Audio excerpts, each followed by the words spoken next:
तो ये स्वार्थ का आरोप और खुद ऑपरेशन लोटस को अंजाम बीजेपी देती दिख रही है सुकेश महाराष्ट्र में। मैं सवाल का जवाब दूं उसके पहले मैं एक छोटा सा इंटरवेंशन करना चाहता हूं। जब आप पूछ रहे थे कि 106 विधायकों की जिनकी पार्टी है वो डिप्टी सीएम है, प्रमोद महाजन लोकसभा में एक बार कह रहे थे कि वो चाइना गए, पार्लियामेंट्री डेलीगेशन चाइना गई और वहां उनसे पूछा गया कि भाई हमारे यहाँ आपके यहाँ पार्लियामेंट कैसे चलती है, पार्लियामेंट्री डेमोक्रेसी कैसे फंक्शन करती है।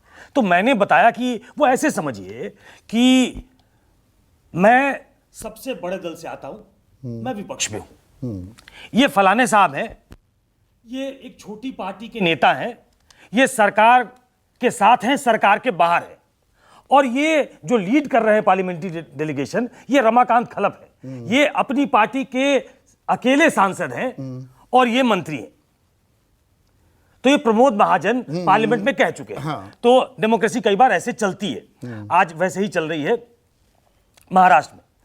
अब आते हैं सवाल पे कि स्वाभिमान की लड़ाई होगी या क्या होगा। देखिए, ये अगर सिर्फ एनसीपी के इससे देखा जाए तो मैं जो रीड करता हूं कि पहली बार ऐसा होगा इतने दिनों में, इतने सालों में, इतने डिकेड्स में कि शरद पवार की क्रेडिबिलिटी को एक धक्का लगेगा, क्योंकि हमेशा लगा है। बिल्कुल मैं उसको जोड़ रहा हूं कि जो विपक्षी एकता की बात चल रही है, जिसकी घोषणा उन्होंने खुद की कि शिमला में नहीं बेंगलोर में बैठक होगी, उसके पहले इस एपिसोड का होना वो उनकी क्रेडिबिलिटी को इरोड करता है, क्योंकि बार बार ये सवाल उठेंगे कि कहीं उनकी मंशा से तो नहीं हुआ है, और बार बार जफर इस्लाम का ये कहना कि देखिए शरद पवार कहां रहते हैं, तो ये उनकी क्रेडिबिलिटी को, उनकी विश्वसनीयता पे सवाल उठाता है और उठाएगा। एतबार का हो जाएगा सवाल, और दूसरा ये सवाल भी चलेगा अपना घर संभाल नहीं पा रहे, अखिल भारतीय स्तर पर कैसे एक कुनबा जोड़ेंगे। विपक्षी दलों में ये चर्चा होने लगेगी कि अपना घर नहीं संभाल पाए।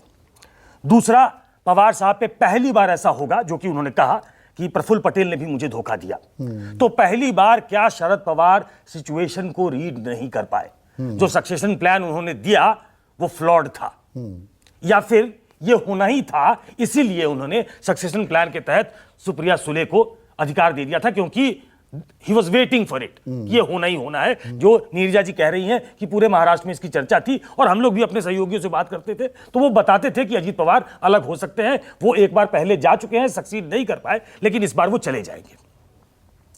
तीसरा जो सबसे इंपॉर्टेंट है इस पूरे डेवलपमेंट एनसीपी के विज़ावी एनसीपी, वो ये कि आखिरकार अभी तक ये तय नहीं हो पाया है कि इन 53 विधायकों में कितने अजीत पवार के साथ गए। दावे किए जा रहे हैं, दावे किए जा रहे हैं, लेकिन हम देखना चाहेंगे कि शरद पवार के यहां कोई बैठक होती है और उसमें शरद पवार के साथ कितने विधायक बैठे दिखाई देते हैं। क्या वो शिवसेना वाली स्थिति होगी कि पूरी पार्टी करीब चली जाएगी, कुछ लोग बच जाएंगे, पर वो इशारों में आज जो कहते पाए गए 80 के दशक का उन्होंने जिक्र किया, 6 लोग रह गए थे, मैंने फिर पार्टी खड़ी कर दी, तो he is kind of accepted कि एक बड़ा धड़ा मुझे छोड़कर जा रहा। वो उसके साथ साथ ये भी उन्होंने कहा कि कल मैं यशवंतराव चौहान की समाधि पे जाऊंगा और वहां से पूरा महाराष्ट्र घूमूंगा। देखिए, वो बहुत ही कद्दावर नेता है और बहुत टैक्टफुल नेता है। उन्होंने प्रीएम्प्ट किया चीजों को कि इसके पहले मुझ पे कोई शक करने लगे कि कहीं ये मेरा प्लान तो नहीं है, तो पहले से तय कर दो कि मैं एक तरफ खड़ा हूं और मैं इस पार्टी को रीबिल्ड कर दूंगा।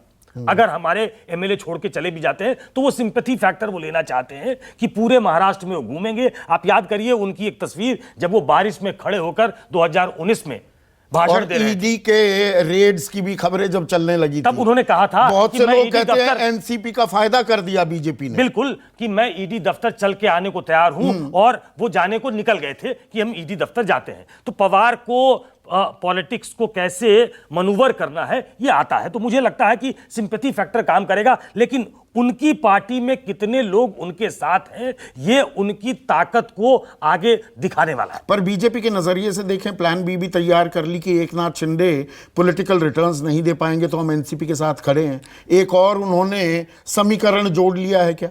नहीं, बीजेपी तो विन विन सिचुएशन में है। उन्हें इस बात की मालूमात है कि हो सकता है कि एकनाथ शिंदे पे फेवरेबल फैसला नहीं होगा। अब अगर एकनाथ शिंदे पे फेवरेबल फैसला नहीं भी होता है तो इनकी सरकार बची रहेगी, और एकनाथ शिंदे पे अगर फेवरेबल फैसला नहीं होता है तो एकनाथ शिंदे बाहर हो जाएंगे और देवेंद्र फडणवीस सीएम हो जाएंगे, तो ऐसे में उनकी जो राह है वो आसान हो जाएगी। और लाइटरों की एक ही चीज की दिक्कत होगी, जो मैं जफर इस्लाम से पूछना भी चाहता था कि ईडी, सीबीआई ये सब तो इंडिपेंडेंट है, प्राइम मिनिस्टर तो बीजेपी के हैं।